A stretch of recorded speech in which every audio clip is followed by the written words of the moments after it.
நாஞ்சில் நாடன் எழுதுகிறார், யானைக்கு மட்டுமே 42 சொற்கள் இருக்கிறதா. அப்ப எவ்வளவு வளம் நிறைந்த மொழி, வசதியான மொழி.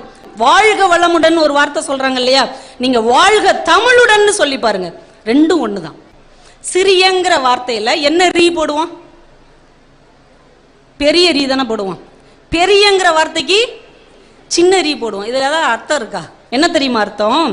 பெரிய மனுஷனா கூட இருப்பான் அவன், ஆனா அவனுக்குள்ளும் ஒரு சின்னத்தனம் இருக்கும். இவன் சிறிய மனுஷனா தான் இருப்பான், ஆனால் அவனுக்குள்ளும் ஒரு பெரிய ஆற்றல் இருக்கும். ஒரு நாட்டில் ஒரு அரசன் தந்துக்கிறார். வடநாட்டில இருந்து ஒரு பண்டிதர் அந்த நாட்டுக்கு வர்றார். நான் உங்க நாட்டில் உள்ளவங்கள்ட்ட கேள்வி கேட்பேன், எந்த கேள்விக்கு யாருக்கு விடை தரலன்னா இந்த நாடே எனக்கு அடிமைன்னு நீங்க எழுதி தரணும்ட்டு வர்றார். இப்ப அரசர் எல்லா மந்திரிகள் எல்லாரையும் கூப்பிட்டு, அறிவாளிகள் எல்லாம் கூப்பிட்டு, அந்த பெரிய ஆளு மரியாதை அவர் கேட்ட கேள்விக்கெல்லாம் பதில் சொல்லிருங்கன்னு உட்கார வச்சுட்டார். இப்ப பண்டிதர் வந்து கேள்வியா கேட்கிறார், நம்ம ஆளுகளுக்கு பதிலே தெரியல. கேட்கிற கேள்விக்கெல்லாம் அவர் டான் டான் பதில் சொல்லிடுறார். மறுபடியும் அவமானம் தான்.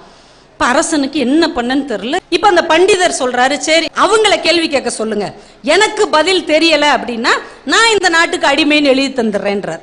ஆனா அறிஞர்கள் மந்திரிகள்லாம் அவங்களுக்கு தெரிஞ்ச கேள்வி எல்லாம் கேக்குதுங்க. கேட்கிற கேள்விக்கெல்லாம் அவர் டான் டான் பதில் சொல்லிடுறார்.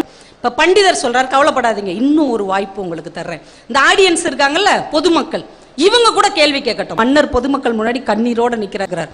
மக்கள் எல்லாம் பதறாங்க. பெரிய பெரிய அறிஞர்கள் கேள்விக்கே இவர் பதில் சொல்லிடுறாரு. அவங்களாலேயே சமாளிக்க முடியல, நம்ம என்ன சமாளிக்கிறது? மக்கள் ஒண்ணுக்கு பின்னாடி ஒளியுது. பின்னாடி இருந்து ஒரு குரல், நான் கேட்கட்டுமா சாமி அப்படின்னு மனிதர் கேள்வி கேட்கிறார். ஐயா உங்ககிட்ட 2 கேள்வி கேட்கிறேன், 20 கேள்வி கூட கேள்றா, நான் பதில் சொல்றேன். உடனே அவர் கேட்கிறார், பழமான பிறகு காயாவது எது அப்படின்னு. என்ன கேட்டு? பழமான பிறகு காயாவது எது? காய் தானப்பா பழமாகும். இல்ல இல்ல, பழமான பிறகு ஒண்ணு காயாகும், அது எது? இப்ப பண்டிதருக்கு தெரியல, குழம்புறார். பழம் எப்படியா காயாகும், காய் தானே பழமாகும், குழம்பிட்டே இருக்கிறார். பதில் தெரியலப்பா, நீயே சொல்லிரு. டக்கு நம்மால் சொன்னான், பழமான பிறகு காயாவது ஊறுகாய். எலுமிச்சம் பழம் தானே ஊறுகாய் ஆகுது.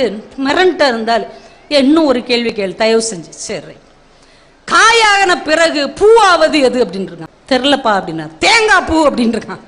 இங்க உங்க ஊர்ல ஒரு சாதாரண ஆளுக்கு என்ன ஒரு அறிவு, நான் அந்த ஊருக்கு அடிமைன்னு சொல்லி எழுதி கொடுத்துட்டு போயிட்டார்.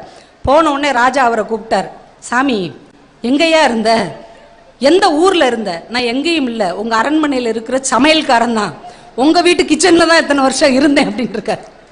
இப்ப உலகத்திலே சாதாரணமாக இருக்கிற ஒருவர் எல்லா சூழலிலும் சாதாரணமாக இருக்க மாட்டார். அவருக்குள்ளும் ஒரு அறிவும் ஆற்றலும் இருக்கும் என்று இந்த தமிழ் மண் நமக்கு கற்றுக் கொடுத்தது.